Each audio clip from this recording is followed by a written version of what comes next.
দেখে আঙ্গুল কেটেছিল। আম্মা আয়েশা দেখে বলে তারা যদি নবীকে দেখিত তাদের কলিজা কাঁপিত। হয়নি, হবে না, হতে পারে না, আমার নবীর সাথে কার তুলনা। এই তুলনা তো দূরের কথা, ছায়াও মিলে না।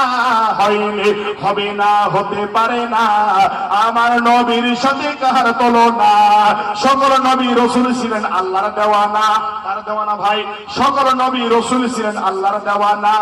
দুই নয়নে দেখবে মাবুদ, মনে তামান্না।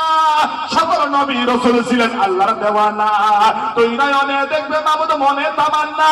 শেষ নবীকে ডেকে নিলেন, শেষ নবীকে ডেকে নিলেন তিনি রব্বানা। হয়নি, হবে না, হতে পারে না, আমার নবীর সাথে কার তুলনা। জোরে বলুন সুবহানাল্লাহ। একটু মহাব্বতে জোরে বলুন লিল্লাহি তাকবীর। আমার নবীর মতন কে হবে ভাই? রাসূলুল্লাহর মতন কে হবে না? আম্মা জান খাদিজা এবার নবীর দিকে লক্ষ্য করলেন।